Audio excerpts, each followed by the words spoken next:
श्री गणेशाय नमः।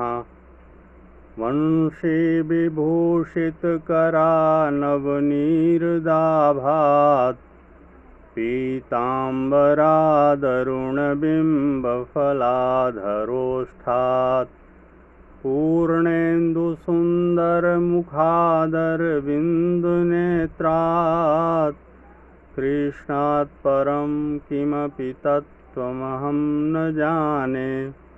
कृष्णात् परं किमपि तत्त्वमहं न जाने।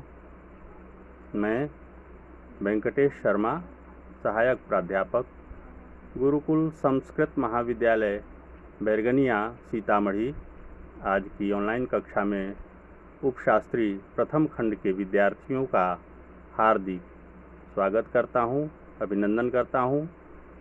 आज की कक्षा अनिवार्य द्वितीय पत्र की है।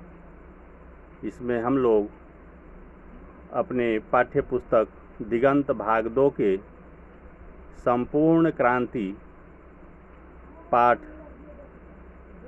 के बारे में जानेंगे, पढ़ेंगे। संपूर्ण क्रांति शीर्षक अंश 5 जून 1974 के पटना के गांधी मैदान में दिए गए जयप्रकाश नारायण के भाषण का एक अंश है। संपूर्ण भाषण स्वतंत्र पुस्तिका के रूप में जनमुक्ति पटना से प्रकाशित है। इनका भाषण पूरी जनता मंत्रमुग्ध होकर सुनती रही। भाषण के बाद लोगों के हृदय में क्रांतिकारी विचार धधक उठे तथा आंदोलन ने विराट रूप धारण कर लिया। पटना के गांधी मैदान में फिर न वैसी भीड़ इकट्ठी हुई और न वैसा कोई प्रेरक भाषण हुआ।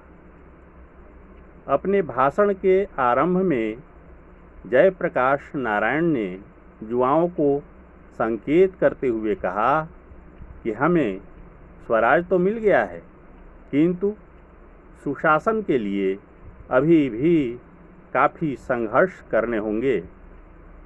भाषण के क्रम में उन्होंने नेहरू जी का उदाहरण दिया।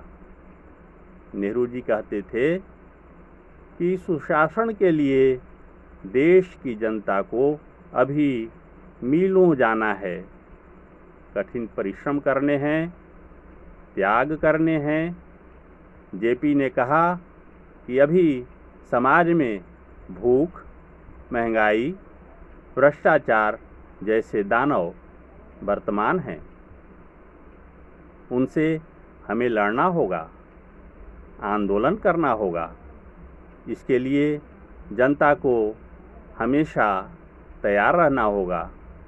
आंदोलन को सफल बनाने हेतु उन्होंने युवाओं को आगे आकर नेतृत्व करने की सलाह दी। उन्होंने यूथ फॉर डेमोक्रेसी का आह्वान किया। लोगों के आग्रह पर उन्होंने आंदोलन के नेतृत्व का दायित्व अपने बूढ़े कंधों पर ले लिया। उन्होंने जन संघर्ष समितियों का गठन किया। जेपी ने अपने भाषण में अमेरिका प्रवास की बात भी कही। उन्होंने अमेरिका में मजदूरी करते हुए पढ़ाई की। पढ़ाई के क्रम में वे घोर कम्युनिस्ट बन गए। अमेरिका से लौटकर वे भारतीय कांग्रेस में शामिल हो गए।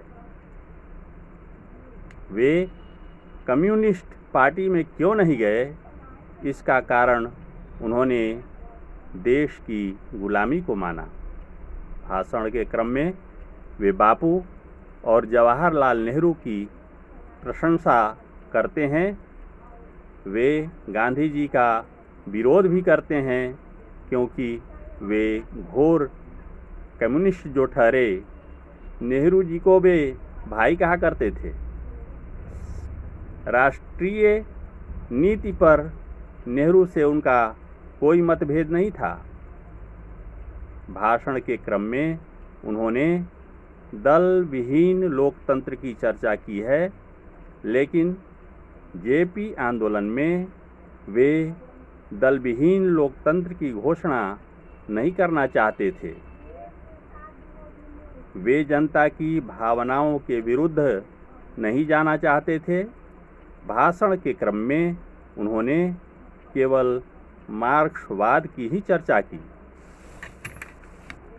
भाषण के क्रम में उन्होंने विद्यार्थियों को संबोधित करते हुए स्पष्ट कहा कि जो संघर्ष समिति छात्रों की अथवा जनता की बनी है, उनका कार्य केवल शासन से संघर्ष करना भर नहीं है, बल्कि उनका कार्य समाज के हर अन्याय और अनीति के विरुद्ध संघर्ष करने का होगा। इस प्रकार इन समितियों के लिए सदैव महत्वपूर्ण कार्य रहेगा। उन्होंने सरकार में फैले भ्रष्टाचार पर प्रहार करते हुए कहा कि गांव में छोटे अफसर या कर्मचारियों की, चाहे वे पुलिस हों अथवा अन्य किसी प्रकार के कर्मचारी, जो घूसखोरी चलती है, उसके खिलाफ हमें मिलकर संघर्ष करना होगा। इस प्रकार अपने ऐतिहासिक भाषण में उन्होंने स्पष्ट कर दिया कि वे संपूर्ण क्रांति चाहते हैं।